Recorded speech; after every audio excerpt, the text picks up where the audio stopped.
Look, you guys. Oh wait, banana. You wanna say hi, buddy? You wanna say hi, bub? Everybody say hi, banana. Anyway, you guys, Bo, the Path of the Teal Lotus is out now, everybody. Today I do have something special, right? A few weeks ago, I got to interview Chris Stair, the creative director of Bo. I've been playing it. I've been having a lot of fun with that. I did a little stream last night. But yeah, I hope you all enjoyed the interview today. Also, for the record, the footage in the background will be like the first hour and 8 minutes of the game. If you don't know the game, this will give you a nice little sample of what's to come. So, yeah, hope you all have a good one. See ya. I guess to start off with, where did the idea start from, and how did it progress into being like a full-blown game releasing soon? I think initially, the idea started very small. It wasn't even anything quite like what it is now, right? It was just like originally going to be this little browser game where you control a little stick that bounces. Okay. No character, no nothing, just very simple, like a platforming kind of momentum-based, bouncy challenge, right? Just make some levels and control this little stick and get it to the end point. However, at that moment, my programming skills and my art skills started improving. So I wanted to maybe push it a little farther than just a very simple game. So I also am an illustrator, so I really thought it'd be cool to be adding a character into the game because Yeah. I love drawing little characters, like goofy little characters. I think that's one thing that I really appreciate in games is just having a cast of zany characters to kind of liven up the gameplay and the narrative. So Yeah, definitely. I started thinking what kind of character could I attach to the stick in order to make it a little more interesting and start building off that. So I thought, all right, if it's a stick, then maybe it's a weapon. And maybe if it's a weapon, then it's a staff, right? A bow staff. So once that came into play, I'm like, what kind of character has a bow staff? It's probably like a Japanese character or maybe Chinese. So then I started looking at different options. We looked at Wukong, right? The character from Chinese folklore, which he's like a monkey, and they're making a game about him now, actually called Black Myth Wukong, right? And he's a very famous staff user, right? So originally, we thought maybe the character could be a monkey, and we could kind of riff off of Wukong. But in the end, I decided to go with very more original route and create the character Bo, which is based off a fox, but it's not a fox. It's a lotus flower that kind of has a fox affinity. So the lore is kind of complicated, but Yeah. essentially our character is a lotus, and with a kind of kabuki kitsune mask that also has a bow staff as the weapon. Awesome. Yeah. So, so in the midst of this, did it kind of is that when it kind of changed from being maybe a smaller game idea to oh, this is gonna be a full blown game? Right. In the beginning, everything's kind of amorphous.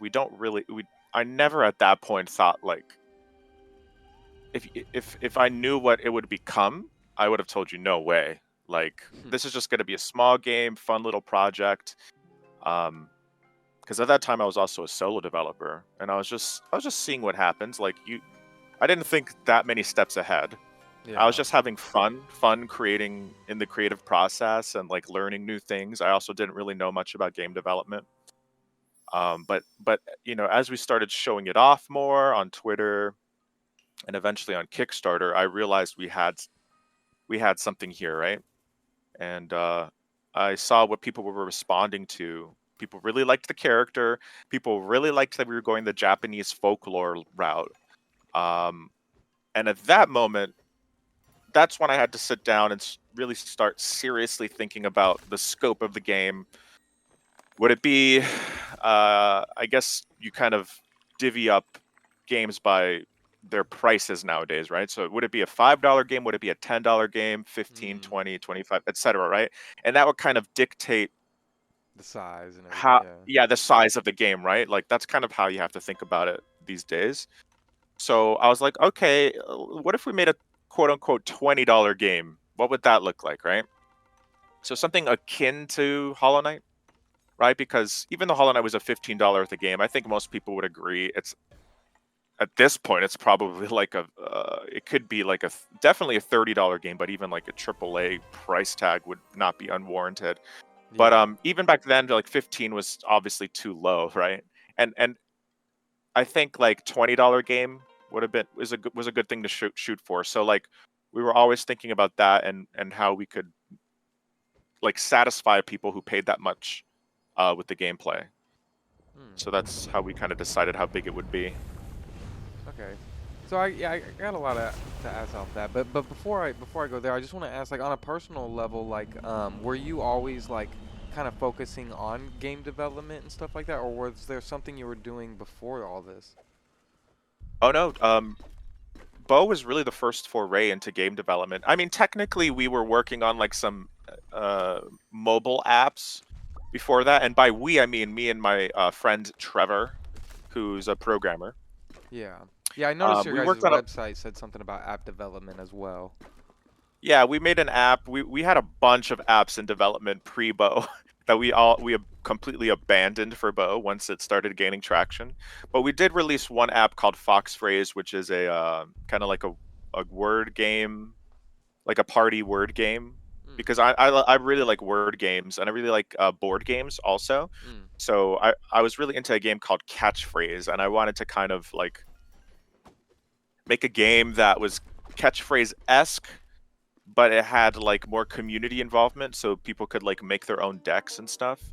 Mm. So that was a really cool project that we did end up shipping for Android only though.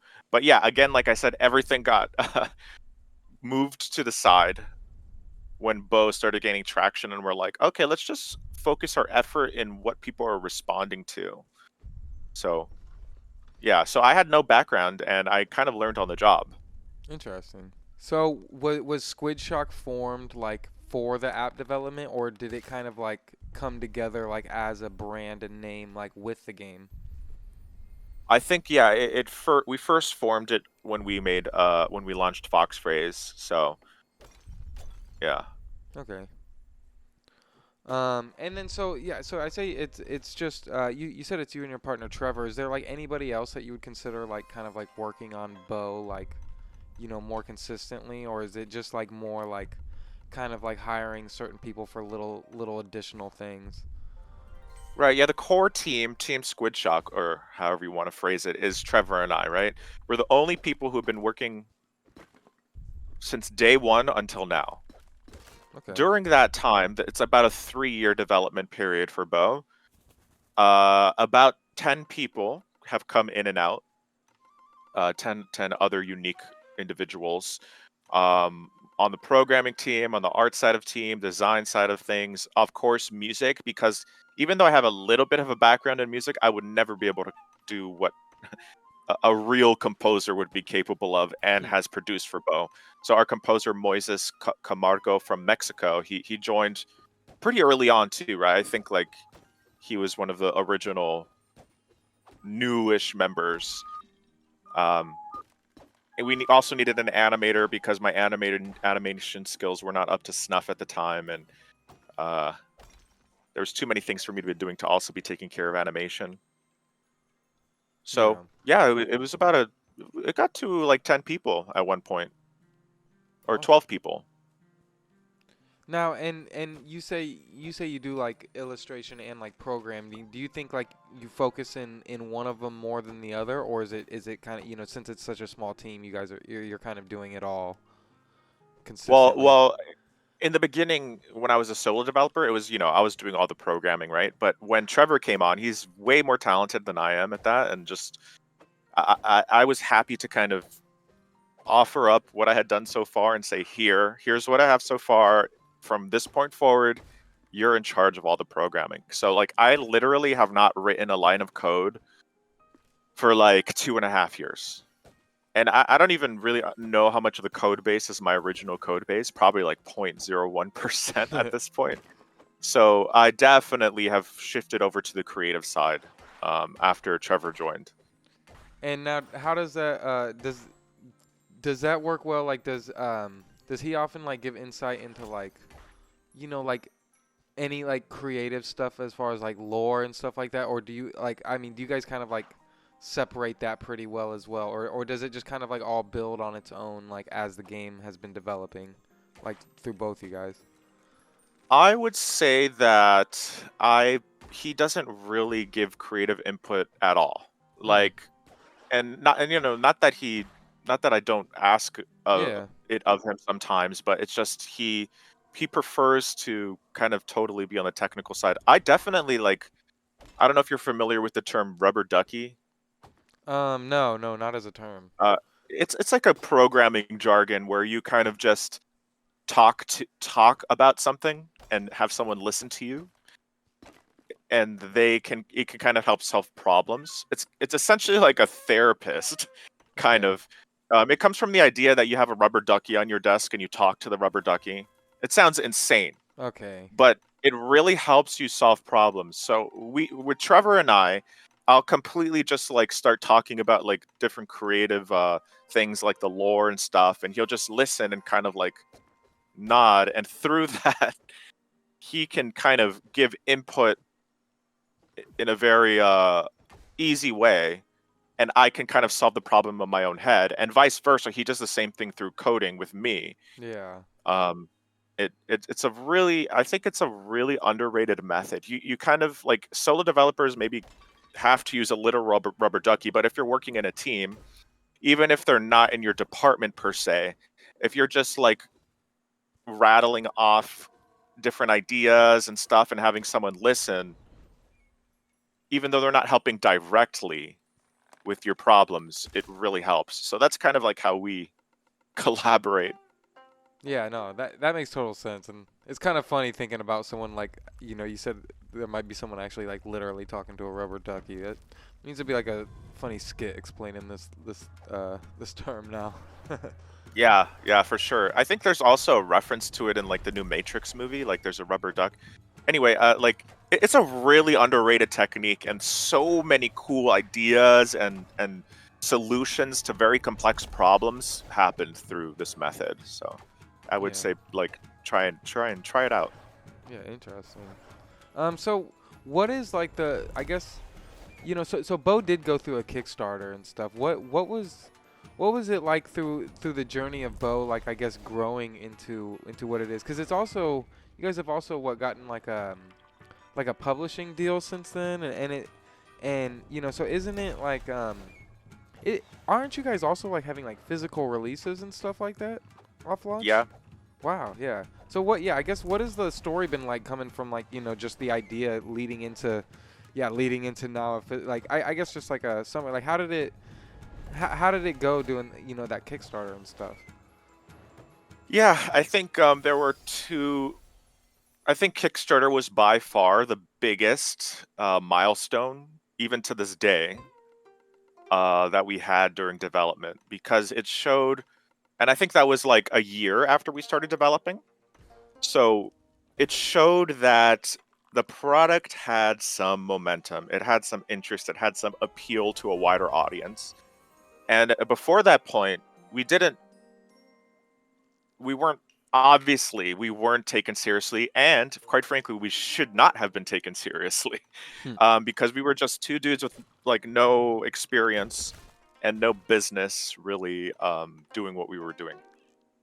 But at that point, we got an audience, and the audience was very enthusiastic to the point where we raised way more money than we had ever imagined, and that Kickstarter really lit a fire under I can't speak for Trevor. I think it did light a fire under him, but it definitely lit a fire under me to say like, oh, we have something. I should commit 1,000% of my resources to this project, and I became very serious. It was definitely a switch of a flip of a switch Mm. that turned on inside of me, saying like, oh wow, this is kind of what I am going to be doing for the next few years, like delivering this baby essentially.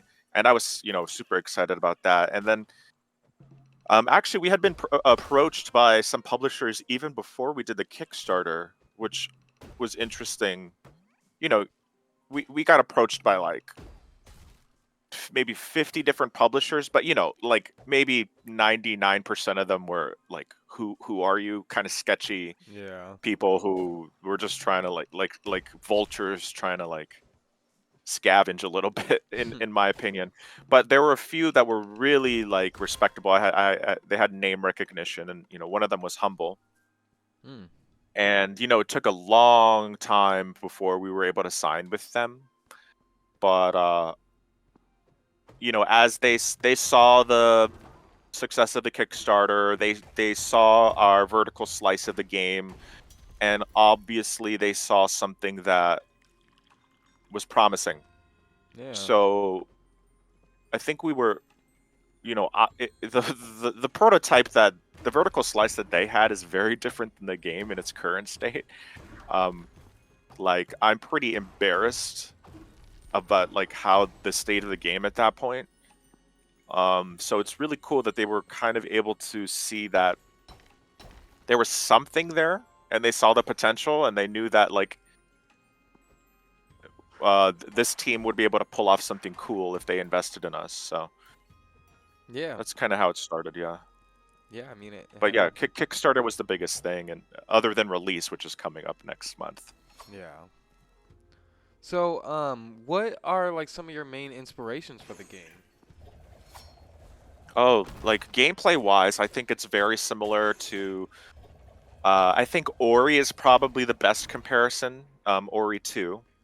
And it's no mistake, or it's no coincidence, because we also had a designer who worked on Ori 2 join the team after the Kickstarter. So like there's definitely a little bit of Ori 2 DNA inside of our game. Very platform focused, very we wanted the player controller to feel extremely agile. We wanted you to be zipping around the screen, pulling off combos, staying afloat and in the air. But combat also was a very important element of the game. Yeah. Um, yeah, definitely. Obviously, Hollow Knight. We took a lot of design sensibilities from Hollow Knight, because it became the quintessential Metroidvania of this generation. You know what I mean? So yeah, I don't have to preach to you, but Yeah.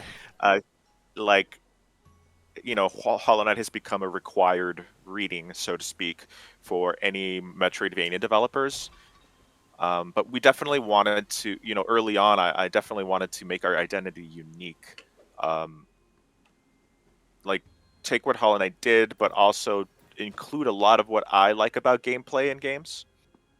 Um, and that is 2D platforming. I'm a big 2D platformer guy. Really. Celeste, especially also. So Yeah. Celeste, the tightness of the controls in Celeste was in particular something that we focused a lot on with Bo. So anyone who plays Bo, our hopes is that the first thing they say is like, "Damn, this feels good to control." Yeah. Very responsive, and like we invested a ton into that. So Celeste, Hollow Knight, Ori 2, some of like the narrative elements and like the pacing is similar to Paper Mario 64, the badge system they had, Oh my goodness. the characters. Yeah, it's kind of a game that like you played if you grew up with Nintendo maybe. And so I played that game maybe like 7 times, like when I was younger, like playthroughs, and I just loved the characters and the little vignettes that happened, little side vignettes where you go off, you have to find someone's turtle shell, or you like meet the Koopa Troopa like ninja team, and it just surprises you around every corner. Like Because that's the with first Paper Mario it's on N64, right? right, yeah, it's the first Paper Mario in that series. It's And a it little bit of a spiritual ancestor to Mario RPG, okay. but I did play they that one recently because the re-release, but that's the only like oh, the Mario. Thousand Year Door. No. Actually, just the Super Mario RPG because they did the Oh, right, yeah. yeah. I haven't played Thousand Year Door yet, so I'm just not familiar with Paper Mario's. But the N64 one's like quite. Is it an RPG? It is, but it's turn-based. Okay. Um, in the same way that the original was actually, but it's a little bit different. It's like it's 2.5D, but the turn base is like you're on a stage and it's completely 2D. And there's like action commands where you have to like hit an action command in order to like you can hit the enemy for 1 damage, but if you get an action command based on timing, it'll be 2, for example. Like you jump, press A right before you hit, and you get another point of damage. And that was another design thing that we kind of took from Super Mario 64 with like action commands. Like if you pull off an action command with certain abilities, you can really empower that action. Hmm. We did that with the Dharma. So that was another thing that actually just talking through right now, I didn't even realize that that came from Super Mario 64, but it definitely did. Yeah. And then so I had one other question that kind of stemmed off from the last one, and before I wanted to kind of maybe like talk a little bit about Metroidvanias in general. But what well did you have any like inspirations for the game that were like non-game related, like any like movies or art? Like I know you guys I know you said that you ended up kind of like finding some of the lore elements through like building off of the staff and stuff like that. I thought that was interesting. But was there any like movies or anything that maybe inspired some of the art of Bo? Sure. I think like once we decided that it was going to be based off Japanese folklore, we definitely had to do our research, right? Yeah. So the natural so that means we had to look at Japanese media, right? That was the natural like thing to start immersing ourselves in, or myself in. So that includes anime, that includes cinema, that includes old, Kurosawa films and things like that. So there's a lot of, we're inspired by some Kurosawa films, especially like the Dreams, anthology, and also any Miyazaki film. I grew up with all the Miyazaki films, so my artist brain is completely just has been marinating in Miyazaki for 30 years. You know what I mean? Like, so Yeah. that includes Princess Mononoke, Spirited Away, Totoro. Uh, I would say those are probably the biggest three. And then there's some of the more modern anime like Demon Slayer, the way they do like a lot of stylization with their video effects. And there's also one more obscure anime called Mononoke, which should not be confused with Princess Mononoke, the Miyazaki film. Um, that was an extremely stylized short series that came out, I want to say like in the 2000s. I'm not really sure, but I was just blown away when I saw the art direction for that anime, and I would encourage people to kind of just look at a YouTube video of that because it's unlike anything you've probably ever seen before. Okay. um the story is kind of like abstract and maybe kind of turned some people off, but like the art direction on that was so inspiring that we definitely kind of looked at that and saw like how could we make it feel like that in some places. Yeah. We ended up not like going full like very stylized, right? It's a little bit more universal, but I definitely wanted different scenes to have unique try like unique interesting techniques, and abstract things in certain ways that would surprise people. Awesome. Yeah, I'll have to look into that. Yeah, that sounds interesting. Um, so what is your relationship with like Metroidvanias in general? Do you have well, like what would you put like as some of like the top ones for you? And like not even including Hollow Knight or anything. Yeah, because I mean yeah, Hollow Knight has kind of cemented itself, but it's kind of You Yeah, know? for sure. I mean, Hollow Knight's in there. Let's just get that out of the way. But Yeah. I really like the Guacamelee series. I've been I meaning to liked check the those out. yeah. I think they're kind of underrated. I don't know why. Like, I really liked the visual style of those. I liked the platforming through combat. Right, you're using your combat. You're using your attacking moves in order to platform. I thought that was very interesting, and that was kind of something we did with Bow too. I really liked the SteamWorld Dig series. Hmm. Those were surprisingly really fulfilling. I just think they got a lot of things right there. I also think those are very underrated. Um, I liked Gato Roboto a lot. I think it was like very simply done, very short experience, but like they kind of nailed the Metroidvania formula in that Gato Roboto. Yeah, that one I'm Uh, only partly through, but I keep wanting to push through on that one. That one seems really cool. yeah, and I think you might see a theme in like the Metroidvanias I do enjoy. It's just like a little bit more on the wacky, kind of not taking yourself too seriously side. Yeah. Um, Have you played yeah, that. Owlboy? Oh, Owlboy! It's a game that I've seen a lot and I appreciate a lot. I haven't played it though. Yeah, that one might. I don't know if it's, if I would consider it wacky. It might. It's kind of, it is kind of fairly serious. Like the story kind of does hit emotionally on some levels for me at least. But yeah, that's always been one of my favorites. Is it a Metroidvania? Yeah, it is. It's. I mean, Oh, okay. maybe. I guess maybe not, but yeah, you kind of need certain things to progress in certain areas, and then the map kind of like, opens up, and there's some things that you could almost get to, but you need to. Yeah, I think it has to be considered one, but it's hard to like. I feel like that is kind of like just one of those new genres that's kind of like hard to pinpoint Yeah, nowadays. it's evolving.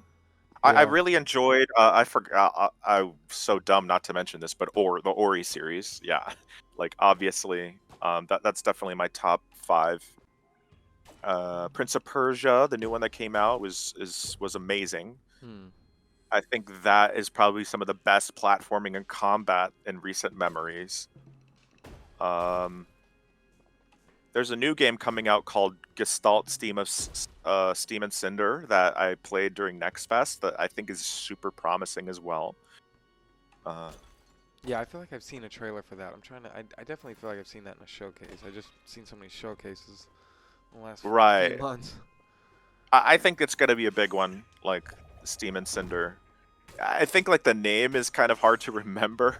I think that was probably a marketing boo boo a little Honestly, I bit. think that's why I feel like familiar with it, just remembering that name, to be honest. Oh, really? Okay, Yeah. maybe I'm wrong, but like I always think like, what's that game called? What's that game called? So it's kind of like hard for me to like spread the word. Yeah. I think like one underrated tip for getting people to like that gamers should do is you have to choose a good name that's easy to remember and like Yeah. so you can just be like, hey, have you heard about Bo?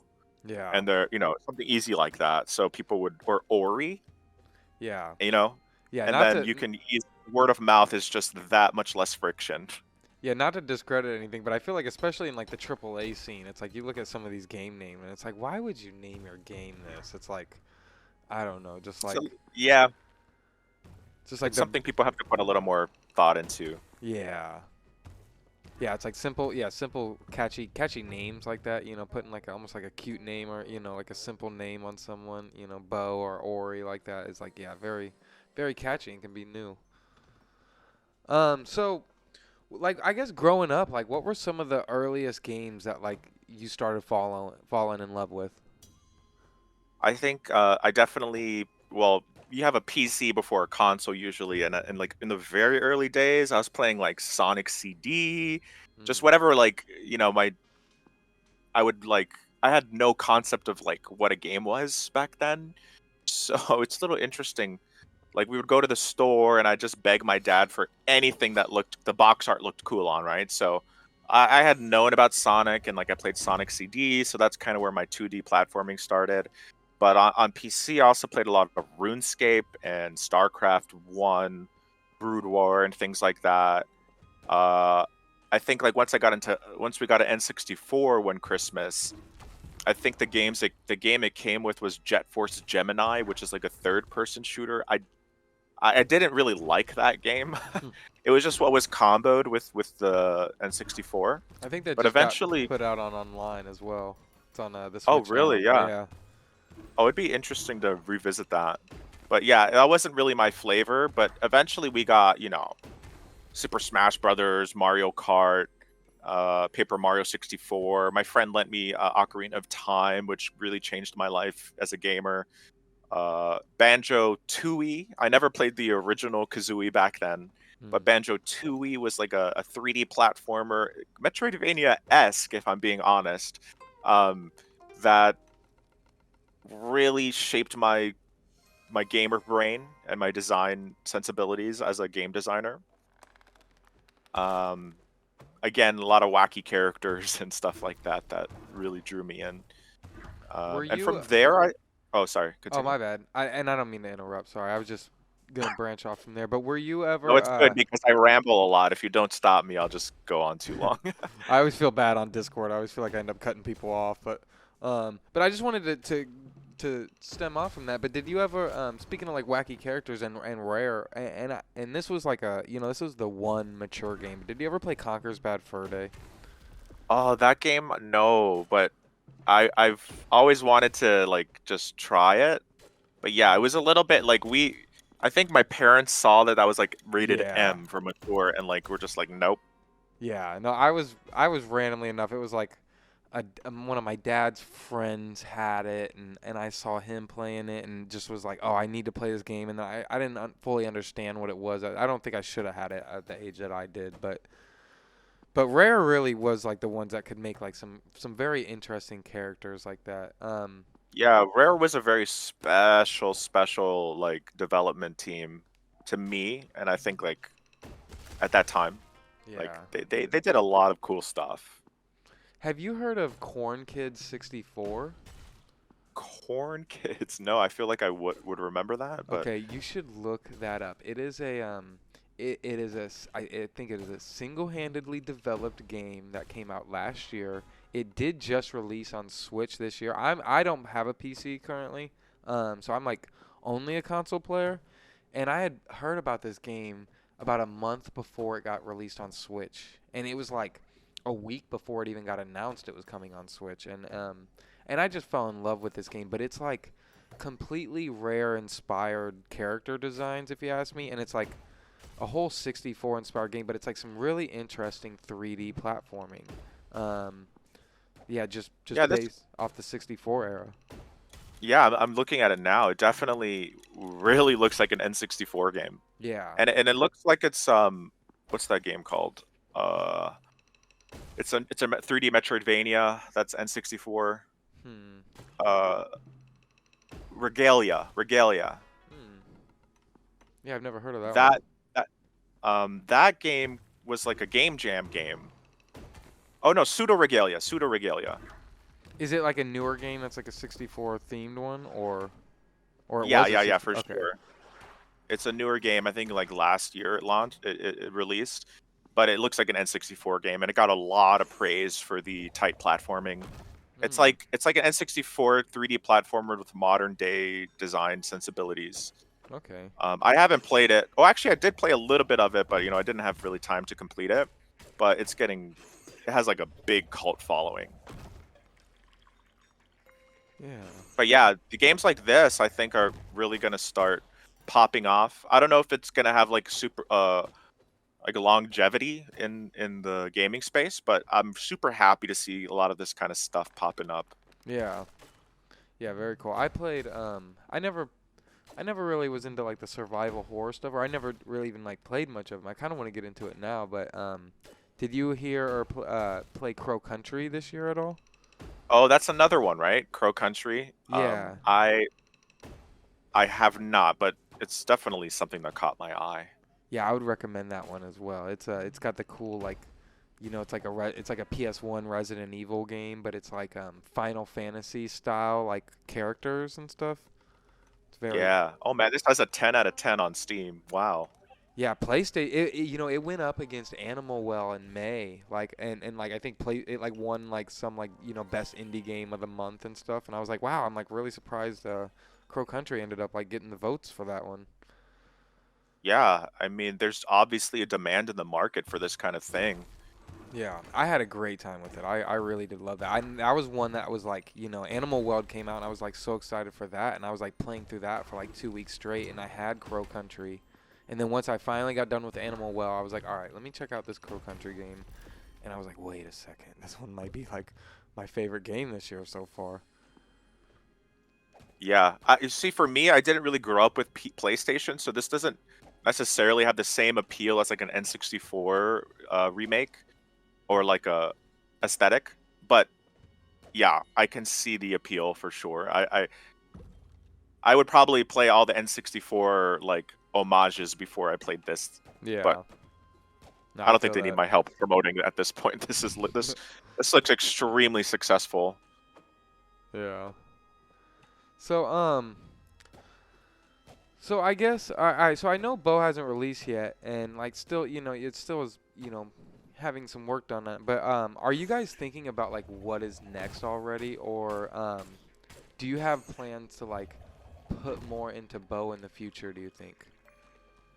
Yeah, I think throughout development, there's been so many ideas that come every day about like what we can add, what we should or shouldn't add, because it would just prolong development. Yeah. Definitely saved all of those ideas. They're all floating around in like different documents and things like that. So, have we thought about doing another game? Of course, right? I think like that's no secret. Whether or not, there's so many variables that go into whether or not we make a sequel or whatever. And it's a huge, huge commitment. And, so no news on that right now. Yeah. But it has, obviously, I think it's safe to say we've thought about it for sure. Yeah. And as far as like supporting the game once it comes out, we're gonna be really attentive to player feedback. Anything that makes sense to do, accessibility wise or quality of life wise, we're going to absolutely try our best to implement. Awesome. As well as following through on some of the promises we made on Kickstarter, whether that be a stretch goal that wasn't quite realized Yeah. in the base game as it's going to release, because we did have to cut quite a bit of content, just because we knew we wouldn't get it finished to the quality level that we wanted to by release. But absolutely, like, we're planning on supporting the base game for quite a bit of time. It'll be our main focus before we decide what we're doing next. Yeah. So what are like some of the biggest roadblocks you've hit as like a small indie dev team? I think one of the biggest roadblocks, for a lot of people, it's the money. But I think like with our Kickstarter, like that obviously wasn't too much of an issue through development. We were always okay in that regard. It was more like, one of my biggest like focuses was getting the game out and players playing the game as early as possible. So we had a alpha testing program like right out the gate. We were having people alpha test. So we're just really watching people play the game with no guidance, seeing where they got stuck, seeing, balancing the difficulty curve. And in that process, the one thing I really realized is you cannot please everyone. Yeah. There will be one person, there'll be one mechanic in the game that one person really loves and just gushing over and just like don't change this, right? This is awesome. And then that same thing, another player can look at it and be like, why did you do this? Take this out of the game. This is way too clunky, or not clunky maybe, but hard to pull off. So it's just like, the more and more I look at people's feedback, the more and more I kind of think like, you can't please everyone, and you kind of have to just make a call at a certain point. It's like, this game is for this kind of person, and really try to focus on your audience and know your audience, and make sure that your core audience is very happy with whatever you decide to put in the game.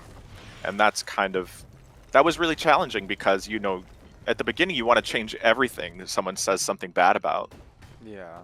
Like, whether it be the difficulty curve or something like that, you're just like, oh, okay, this play's got to be easier because this player said it was too hard. But you really, like, that was super challenging. Like, any kind of criticism about the design and stuff like that. And it's something that we got better at over time. And eventually we came to a spot where it's a good balance. I think, there are certain people that are going to be complaining about difficulty curve or why we made this decision, but I think like we have a core community that is really, really liking what we've put together so far, and we're pretty proud of that.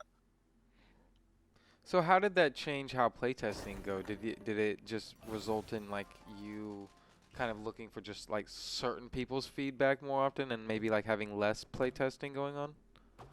No, we definitely ramped up the playtesting ramped up over time. Like, we never slowed down, right? We were never selective either. It's Okay. just kind of like, if you want to test, actually we had to kind of be selective after a certain point. But Yeah. I think like that's a great question. I think just like over time you develop a sort of sixth sense of like what is valuable feedback, or like, Yeah. eventually you start getting the same kind of things over and over again, and you kind of um, understand what you're going to change, or like what's not going to change. You kind of, and also you have to understand that a lot of the testers don't see the full picture, right? So maybe the jump height is not as quite as high as they want it to be, or they're like, oh, this feels a little bit floatier than other games I've played. And it's just like, there's a reason why we designed it that way, and you just haven't played enough of the game to understand why we would do that. Yeah. And also another big problem is players kind of they're stuck in their ways a little bit with like, oh, the pogo works like this in Hollow Knight. Why doesn't it work like this in Bow? It's just like, oh, because it's a different game. Yeah. And there's a reason why.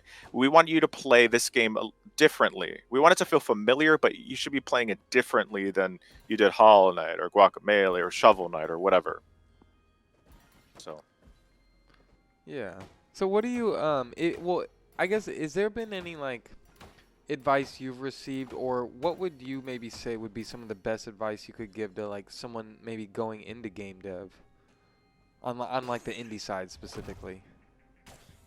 I would say, I always say this, is you got to show your game early and often, so you start getting audience feedback from like what is appealing to people, right? And if you find that in the beginning, like, no one is seeing your game and like responding into it, like you're not even just looking for positive responses, you're looking for any responses at all in the beginning. If people respond and are giving either negative or positive criticism, it means you're kind of on the right track, right? The worst thing is like nobody caring. But you're not going to know if nobody cares unless you're putting it out there. I'm Yeah. talking Reddit, Twitter, game dev forums, Discord. There's so many, right? TikTok, whatever. There's just infinite amount of outlets to like show your game these days. So there's no excuse for you not to be showing it a lot and getting initial feedback. I would say really concentrate on your aesthetic, like the visuals of the game early on. At least start trying to nail that down, because no one is really going to respond to a prototype unless your gameplay is like somehow really, really Groundbreaking, yeah. groundbreaking or easy to see. your visual is super important. I mean, we're talking about Crow Country. The visual is just like, boom, this is a PS1 game. Like, that's an instant draw, right? You don't need to know anything. You see one screenshot and you're like, oh, okay, I gotta know more. Whereas, if it's a game, a lot of solo developers aren't necessarily like super developed in the art. Maybe they're more coding than art. There are a few Yeah. exceptions, right? But I think the visual hook is absolutely going to be your most important thing. Nobody's playing the game yet, right? They're only seeing it, right? You have to, it doesn't matter what genre or what your gameplay hook is in the beginning, as much as the visual. It does matter, but the visual is the first thing people are going to see. Yeah, definitely. It's like you got to get those screenshots that are like, this is what our game looks like, and it has to appeal to that audience. So I think that's a very easy like tip, without getting too complicated. It's like get your game looking good. Get a few screenshots that are like gonna catch the eye. So because people need a reason to care. Yeah, no, for sure. Is there anything you're like currently playing, or do you not have much time right now, being like in the end of this development? I think like during development, like you think you're gonna play a lot of games, right? But I'm definitely playing a lot of Slay the Spire right now. Mm. I like Slay the Spire because you could pick it up and put it down and continue very easily, right? Even in the middle of a turn, you can just like, I have my iPad with Slay the Spire, so like if I ever just need to step away from like the chaos or the stress of like game development, I can just pick up Slay the Spire, put it down again. Yeah. So like definitely turn-based roguelikes like that have been very easy for me to like play during development.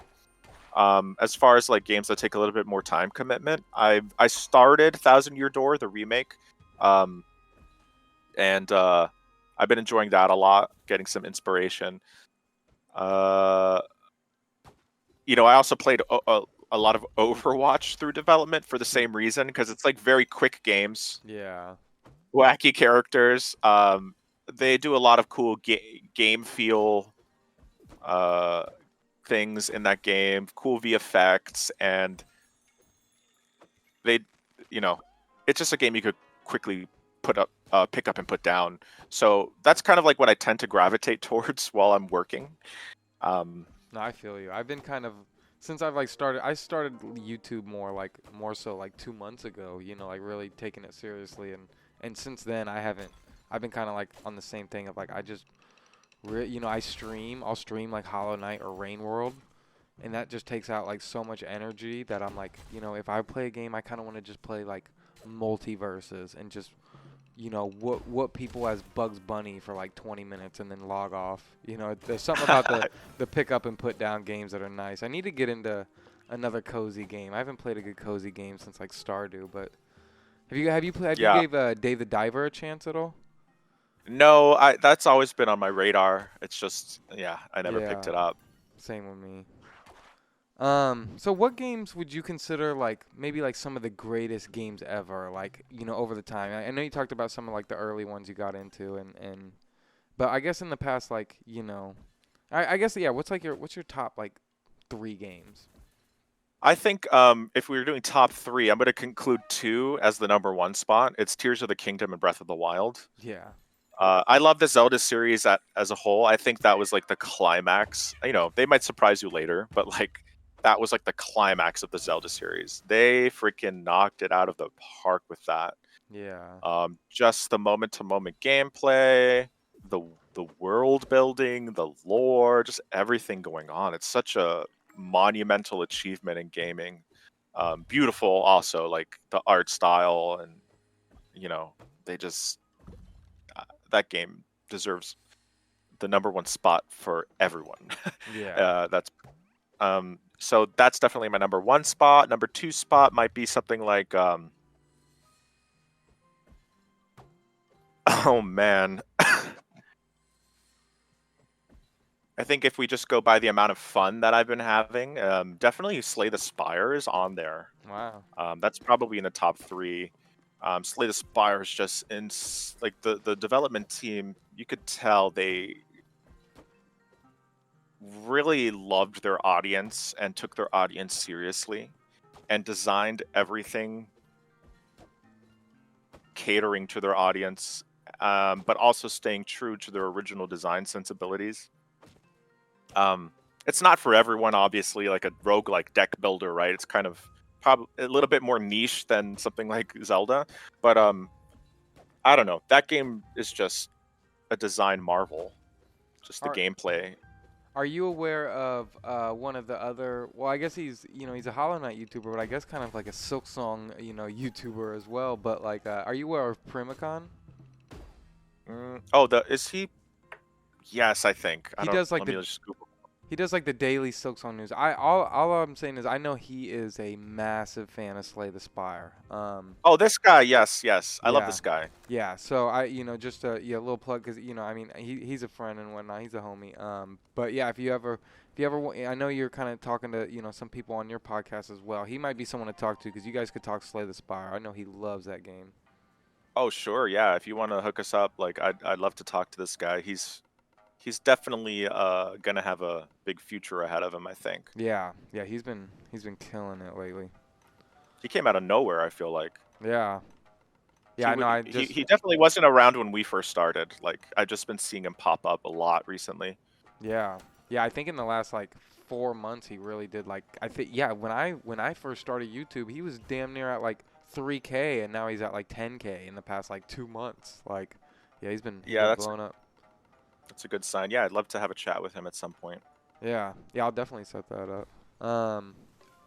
So as an indie dev, what do you think of Team Cherry's current situation they're in? Like, it's to me, it's kind of interesting, and I feel like I don't know, like, like as a developer, like, would it be like, would you want all that eyes and kind of like pressure on you for like your next game, or like, would Absolutely not.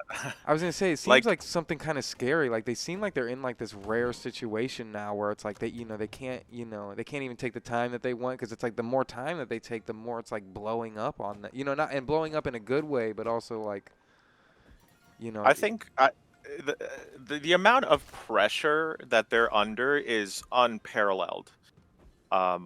They are, and it's just not getting any better. The pressure. Every day that passes that there's no news or whatever, right? It's just it's probably the most pressure I've ever seen put on a game development studio. Yeah. Let alone a studio that consists of 3 core members, right? Yeah. So I can imagine. I can't put myself in their shoes, but from the limited experience I have with pressure, man, they must be a little scared. Even though they are obviously capable of making an absolute masterpiece, as we've seen, they have the track record. But like to do it again, and for people to just be expecting the absolute creme de la creme of gaming, they must feel so much pressure. And I have to imagine like they're trying to live their life, right? I think like after Hollow Knight, they gained a lot of success, deservedly. And coming out of that development cycle, you must be absolutely exhausted. Yeah. And you kind of look at your development cycle and think like, man, I want to spend time with my family right now, not do this again. So I totally understand that might be kind of what's happening with them, is like they want to take their time, right? They don't want to sell their soul to development hell or whatever. They or the development devil rather. Yeah. Or just the internet They in want general. Yeah, so I can understand where they're coming from. I do think it's a fair criticism and it kind of is baffling in a way that just literally they don't say anything at all. Yeah. But I can totally understand that there could be unseen circumstances that we don't even know about, like maybe some big life crises that they're going through, and I think that's I don't have any evidence for that. Yeah. But like we just don't know what's going on, and we have to be very respectful to these people, they're human beings. They have a life. I see a lot of people being extremely disrespectful to the team, and obviously it's not helpful. That's just breeding negativity amongst the community. It's just totally not the thing to do. I understand people are mad, but like a lot of times people don't understand there are real human beings behind these projects. Yeah. And like put yourself in their shoes, like, and you instantly will be a lot more empathetic to what they're doing. Yeah, it's But so yeah, that being said, they should give a little bit of news. Even once a year would have been nice. yeah. Yeah, it's just so interesting to me that it's like, wow, it's like, there's like these few indie teams, that have kind of like had these games that almost hit like triple A status. And then, their follow-ups, and Team Cherry's really like the only one I can think of that's like necessarily going through it, which I don't even know why. I guess it might just be like the community built around Hollow Knight. But you look at someone like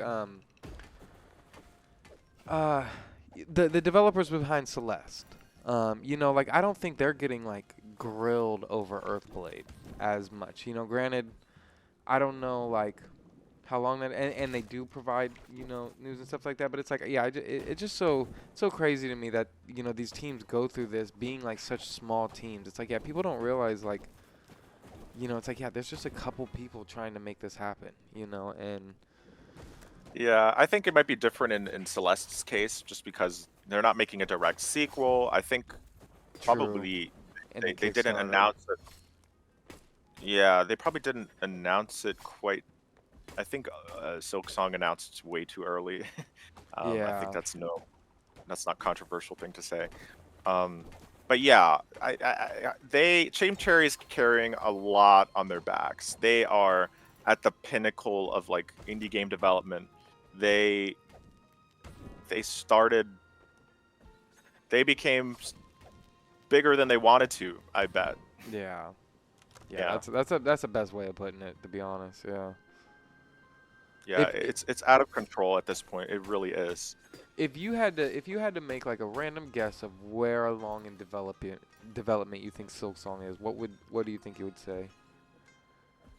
I would harbor a guess that they are just testing right now, and they probably ran into some big, very deep system that ended up having some bugs that kind of was a big obstacle near the end of development, and that might have caused cascading changes in the game as a whole. That's my guess, but if I had to really guess, I would probably say they are due for like early 2025. Yeah. Yeah. But I don't know if they're shadow dropping or what. I mean, they could shadow drop. I think that would be a little bit of a problem. I hope they don't shadow drop, just because it would cause problems for other indie developers. Like that's one thing we've been kind of scared of. Like I'm like, Really? I wake up in a cold sweat sometimes, thinking like, I literally had a nightmare one time that we were releasing our game, but like Silk Song shadow dropped that same day.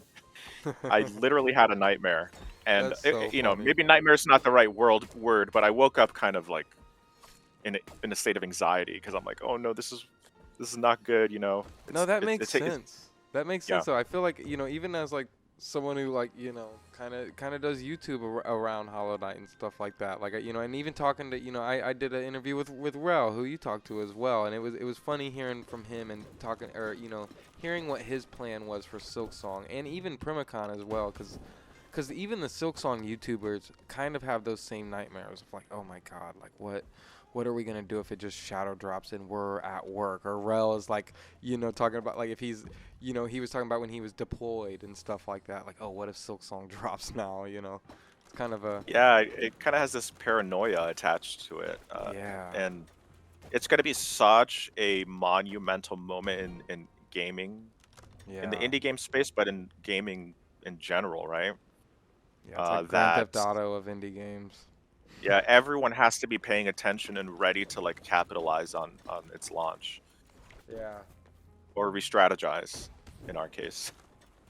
So I know I kind of asked this like slightly earlier, but this is kind of a twist on the question. So if Bo blows up and becomes like a massive indie success like pretty quickly, what do you think that would like change like what your next move would be?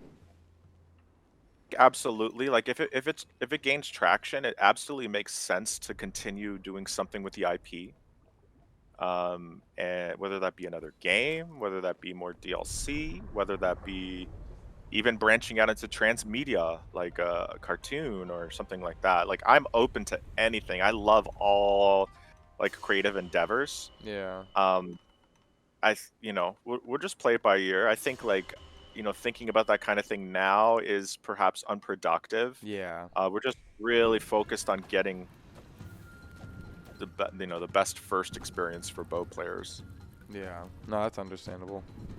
And I guess I do kind of have and we are hitting at 1 hour, so that's kind of a good mark. But I do have one more question, and if you have anything you would like to talk about bow related, we can definitely keep going a bit. But to go along with that, like I love that like you're doing the podcast to kind of go along with this release. I think that's kind of like cool just as far as like other forms of media, and I think like musicians and all sorts of people should like utilize podcasts to, like help roll out their projects and stuff. And like, do you see yourself continuing like doing content like that, like post release and like, or like even just like personally for Squid Shock, like, because I just feel like YouTube is just such an interesting place, and like there's just so much you can do with it, and yeah, it's just I just think it's cool that seeing you guys utilize that like with the game with stuff that kind of necessarily isn't focused on the game.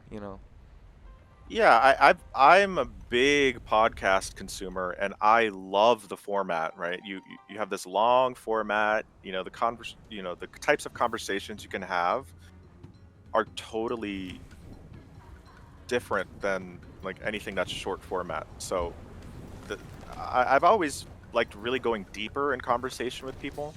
And throughout development, we met so many really cool either developers or personalities, influencers, content creators that I was like, man, I have this big network now that I would love to just, know more about these people Yeah. and really just have fun. I like creating content too, and I'm just trying different things out. I don't know. I definitely want to continue, right? We're doing one season at a time, right? So I'll just like interview a bunch of people and edit those and like release them, maybe like 8 episodes in a season. And then I could just sit on my butt until I feel like, oh, I have enough people to do a second season now, right? So it's not really going to be like a super consistent thing, Yeah. but I really like doing it. It's super valuable to both me and I hope to the people that I'm interviewing, and obviously the audience. I really hope they get something cool out of it. It's mostly just for me, Yeah. like have something to do and learn and have a creative outlet. No, I think it's great. Social outlet too. Yeah, social. Yeah. No, I think it's great. I think it's a great thing to do with games. I think it'd be cool for even developers to I've always thought about like, oh, it'd be cool for people to like record podcast episodes like throughout like like I came from music. I've released albums myself, so I've thought about it on a music level of like, oh, it'd be cool to just release episodes throughout the process of an album, and then have that like slowly come out afterwards. And now I'm like thinking like, oh wow, it'd be cool to see a game developer kind of do that, and you kind of hear like even like right now it'd be like, wow, imagine hearing like Team Cherry like do like some archives of them like a couple years ago talking about where they're at in Silk Song and stuff like that. It'd be so crazy to hear now. Oh yeah, like there's just so many interesting things that crop up during these conversations that are super valuable. That it makes sense to just give them a try. in the sense I love the podcasting format, and I think like if you it's not for everyone, right? I think like you need to be a certain type of personality. You need to be able to ask the right questions, dig deeper. But it's my favorite kind of content, like that came out in the past 10 years, like the favorite format. Yeah, no, definitely. Well, thank you so much for being on this podcast since we're talking about them. No, absolutely. I saw you post on our podcasts, and you're like excited about the game, and I'm like, well, why not? Yeah. Yeah, hell yeah. I really do appreciate it. This was so cool. And yeah, I'm really looking forward to checking out the game. When is the release date again? Is it July 17th? It's the July 17th. You'll see 18th in some places, but that's actually the Asia release. Okay. So because we're a day ahead of you, you know, and I'm in Thailand, so like it releases the 18th for us, the 17th for the West. Okay. All right. And then so there is going to be physical releases. As a physical collector, where could I pick up a physical at? Well, right now we only have the Japanese, or sorry, the Asian physical, which Okay. is being distributed by Marvelous Inc. And that's because in Asia they tend, or especially Japan, they tend to really like physicals, and in the West it's not as popular. Although there is a community that really likes it. So the Western physical has not been talked about yet. Okay. But I am, you know, if there's demand for it, it's going to happen. But it's not ready for order yet. But you can pre-order the Japanese, like the Asian version. Yeah. But the Asian version does have English, Yeah. so you can go to like Play Asia or wherever. You just type in Bow Path of the Teal Lotus physical into Google. You should be able to find it. Might be kind of harder to get the Asian one. So Yeah. Yeah, no, but yeah, I definitely had to order a few games that way, so I'm just happy. I'm just happy to be able to get my hands on a physical eventually. oh cool, yeah, I'm same. It's gonna be so surreal, like Yeah. holding that. Yeah, I couldn't imagine. So is it I guess just real quick, is it physically on it's physically on Switch? Will it be on is the Eastern markets going to have a PS5 as well? Yeah, there's already a physical for PS5 in the Eastern markets. Cool.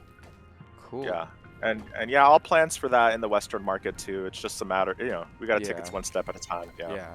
No, I understand.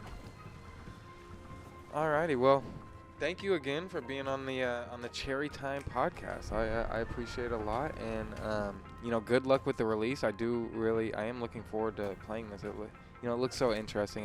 You know, it's cool hearing about it, like starting off with like the kind of like the staff prototype, because that does really make sense with like some of the platforming I've seen, and yeah, I'm just very, very curious about how this game's gonna play. I haven't got a chance to play a demo or anything, but I'm looking forward to it. Yeah. Thanks for having me. I mean, it was really fun, and this seems to be like a really good podcast to like come back on at some point, maybe after development, and Yeah. yeah, just hit me up. No, I would. Yeah, I would love to talk to you after development. Whenever you guys you know, calm down a little bit. Yeah, it'll be fun. But yeah. Alrighty. Well, thank you again. And this has been, I guess, episode 4 of the Cherry Time podcast. So I appreciate anyone who is still listening, and you guys all have a good one. See ya. Bye bye.